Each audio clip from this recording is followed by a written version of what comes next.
Usa lang kining batang lalaki ang malipay nakadawat sa libreng hearing aid nga hinatag sa usa ka tattoo artist. Sa maong video, dayag ang kalipay sa bata human makabatyag na siya og mga huni sa iyang palibot. Ang nagpalayo sa maong libreng hearing aid mao si Humphrey Elvera, kanhi usa ka magtutudlo ug usa na ka malampusong professional tattoo artist karon. Daghan ang natabangan og naapod-apuran og hearing aid si Humphrey gikan sa hamtong ngadto na sa mga linghod nga pangidaron. Siya walay gipili. Karong buntaga, ato siyang mas ilailahon ug saran tausab ang iyang tinguha niini dinhi lang sa GMA Regional TV Live. Karong buntaga makapuso atong ililahon kini kanhi magtutudlo og tattoo artist karon nga dunay talag saong advokasya sa iyang pagtabang. Maila-ila nato Humphrey Elvera, payong buntag ug maupay na aga Sir Humphrey. Welcome sa GMA Regional TV Live, sir. May buntag sa atong mga viewers karon nga tanaw sa tibuok Kabisayan. May buntag. Salamat sir for joining us og dayon din sa atong programa. Sir, unsa may gusto nimong madungog nga musika o baka huni sir? Matag buntag sa inigbangon nimo. Kana siyempre lang mga musika nga kanang makapaduyan-duyan bitaw sa kabuntagon sama sa kanang reggae music. Para nimo, sir, unsa ka importante ang sense of hearing? Siyempre no kay importante gid ang sense of hearing aside from sa atong mata. Kaya kini mulabang tas karsada, wa man tay mata sa likod, di ba? Ang ato ang gisaligan, nga atong dunggan basig na niya sakyanan sa luyo. Ya di ta kabantay mo kalit ng taglabang na madisgrasya kita. Atong hisgutan kining imong kausa, Sir Humphrey, manghatag og hearing aid. Unsa may katuyuan nimo ani sir? Actually, way back 2003, nag-eskwela pa ko sa ka-universidad diri sa Toa. Nakaseminar ko about, because paano ko, eskwela mo kung pagka-maestro. Nakaseminar ko about aning special education sa mga hearing impaired.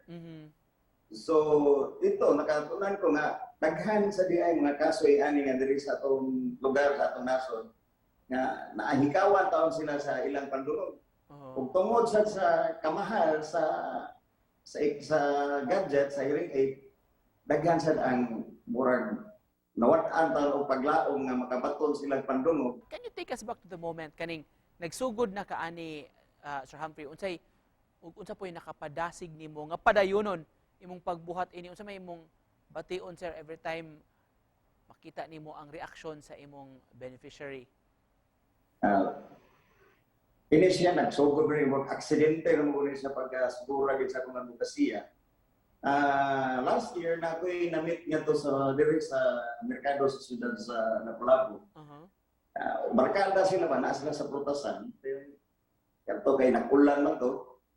Nag-story-story ako nila. Karon sa sige ko na akong joke, kay piling ko mag-komedyante kita. Sino joke? Sige silang pangatawa. Ay usa ka laki nga sige pangutana pero dili mo tingog. Mato ningon ko mo sa ka babae, yung barkada ko ya, di man na siya kadungog. Mato pag anak ko, ama ba? Pinting joke-joke na ko dili pero wa day ni kadungog.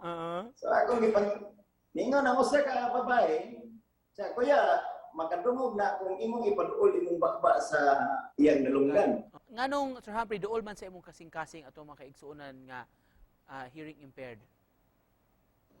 Sama sa kong ingon sir, kanang accidental ra to siya nagpagahimo sa advokasya ano apan sukan pa pagkagamay nako kanang mutulo gid akong luha kung makakita ko PWD bitaw sir.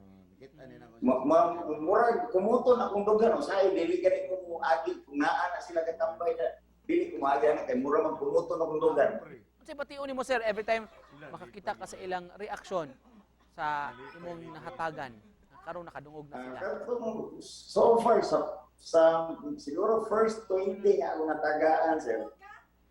Naagin siya pero ang emosyon ba na satisfaction bitaw nga nakatabang ka og tao nga diin wala nila na experience sukan pagkahimuso nila di paghatag nila hearing aid. Ang fulfillment naa pirmi. Sir, kini imong gigamit sir personal nimong kwarta kining imong advokasya? Sa first 10 nga hearing aid, ako ang personal. Aha. Pero kini lagi naglisod po ta. Kamos ra po ta sir nga gusto ko makatabang. Mm. Pag-post na ko ato sa Facebook, sa social media na nako need ko sponsor kay di na ko makaya ni kay piting dagana. Adito na sir, daghan ta generous kayo nga mga barkada ko na inipada og tag 20 ka buok, napulo, 5 na mudun na duka tulo. Ang murag so far ang akong mga hearing aid nga napalit na siguro online mga 100. Just to close this conversation, sir, mensahe nimo sa atong mga kapuso nga nagtan-aw karon. Para ka naton tanan no, wala anak manginahanglan siguro og daghan kwarta para makatabang ta kay adto naman tay mga amigo diha nga willing sa mo support na to. Bisan sa gamay nga paagi ako wala mo magdahom gyud ani mahitabo ni siya mo trend ni siya. I am not expecting kung unsay bumalik sa kuha. Para nako sir dili karon continuous ako ang kining akong ipangatag nga hearing aid. Usar ako ka delivery boy. Dili ko na i-claim nga ako ana siya. Delivery boy ra ko nga gikan sa sponsor padulong sa beneficiary. Daghang salamat for joining us this morning, Humphrey Elvira sa Lapu-Lapu. Salamat, sir. Daghang salamat sa unay ko, maayong tanan. Thank you.